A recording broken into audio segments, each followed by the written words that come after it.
avec Aboubacar Diallo, Talibé Bari, Mohamed Mara, Mamadou Ridiallo, Akoumba Diallo, Kabinet Fofana, Mamadou Diambalde.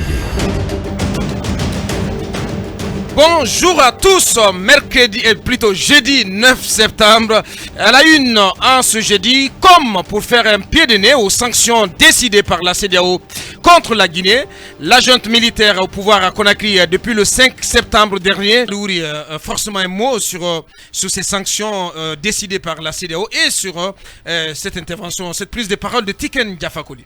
D'abord, en parlant des prises de parole, je voudrais quand même saluer, comment on va dire, l'analyse globale de Dominique tout à l'heure sur la situation. Et cela m'amène justement à dire que il est à la tête d'une structure qui avait commencé de formidables choses ici, à un moment donné, qui ont été écourtées.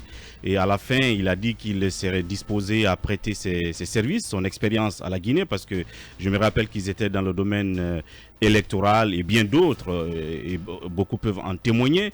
Et il y avait beaucoup d'autres projets en vue et qui auraient bien aidé bien d'institutions à évoluer dans le sens de la démocratisation de nos entités. Ce serait bien que ces gens-là, je parle de Dominique et de son institution, reviennent encore à des moments comme celle-ci pour prêter main forte à tout ce qui va se mettre en route. Et puis, Tiken Jah Fakoly, je pense que, voyez-vous, il a été assez clair, même si les mots utilisés choquent Mohamed Kaba. Ce sont là des amis qui, quand Alpha Condé était dans les moments difficiles, l'ont soutenu. Et quand il a été pris dans le piège du pouvoir, également lui a envoyé des conseils, il ne les a pas écoutés. Et c'est pour cela qu'on a dit qu'il s'est... comment on va dire, bunkérisé à un moment donné. Aujourd'hui, quand ceci-là constate le sort malheureux et triste qui est le sien, ben, il ne peut que dire ce qu'il vient de dire. Et j'ai aimé justement la promesse qu'il a prise, parce que, comme il a dit, c'est rare pour quelqu'un comme lui de faire les louanges de quelqu'un, d'un homme, qu'il ait fait la promesse justement que si le colonel Doumbouya ne se laisse pas prendre par les pièges du pouvoir, parce qu'il y a ce qu'on dit à l'absence du pouvoir, il y a celui qu'on devient quand on est au cœur du pouvoir, et que donc une fois qu'il aura respecté toutes ses promesses, qu'il rentrera en studio pour chanter pour lui. En parlant des condamnations, ils ont tout dit, c'est classique, c'est habituel. Moi, mon problème, c'est que la CEDEAO, l'Union africaine, depuis belle lurette, sont dans ce que j'appelle une mécanique fixiste de la charte de l'Union africaine, de la CEDEAO, des traités et conventions auxquels les États membres de ces institutions ont souscrit,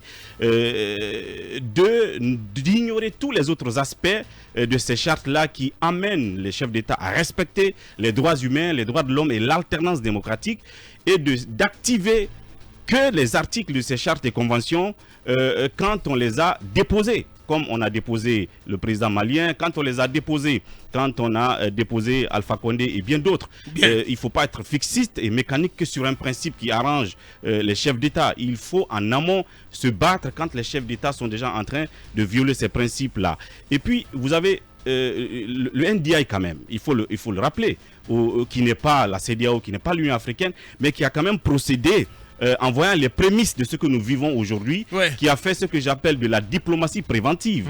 Le NDI est venu ici. Évidemment, le NDI est venu ici avec l'ancien chef d'État nigérian, avec l'ancien chef d'État béninois, pour rencontrer Alpha Condé. Ça s'appelle de la diplomatie préventive, pour prévenir ce que nous vivons, mais il ne les a pas écoutés. Il a failli même qu'il les renvoie tout de suite. Il leur accorde un petit respect pour leur dire prenez votre temps et repartez. Donc je pense que tout ceci nous a envoyé malheureusement à cette situation. Bonjour Aboubacar, bonjour à nos millions d'auditeurs, merci beaucoup. Permettez-moi de préciser une information, parce que hier cela a été dit ici, comme quoi...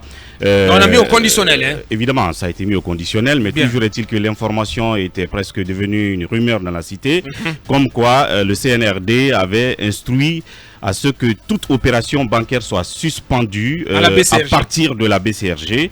Et évidemment, je me suis informé et j'ai trouvé que ce n'était pas tout à fait exact. Quelle est votre source? On m'a confirmé, ma source est très bien introduite et se trouve à la Banque centrale. Il faut qu'elle soit...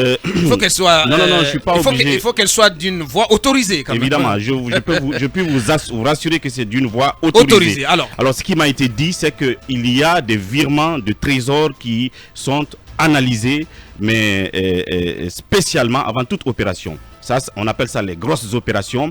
Elles ne sont faites que si on a vérifié tous les paramètres et que les fonds doivent sortir. Pour me rassurer la vie de la nation doit continuer. Pour me rassurer davantage qu'il y a des opérations qui continuent, on m'a dit que même le mardi, il y a eu décaissement de fonds pour le fonctionnement de l'armée. Et en plus de cela, il y a eu également décaissement de fonds pour le paiement des salaires des entités publiques et parapubliques. Parce que sinon, je ne comprendrais pas comment est-ce qu'on payerait les fonctionnaires. Ouais, je suis d'accord. Et comment est-ce qu'on l'État ne va pas s'arrêter quand même. D'autres dépenses, évidemment. Et puis là-dessus, en même temps, il faut préciser que il y a le gouverneur de la Banque centrale, entre-temps, qui a été choisi, désigné comme président du CA de l'AFI. C'est quoi l'AFI? Ça s'appelle Agence... l'Alliance pour l'inclusion financière, donc c'est un truc international. Apparemment, c'est une sorte de performance, en tout cas pour la représentation de la BCRC. Qu'il faut saluer, dont il faut se féliciter.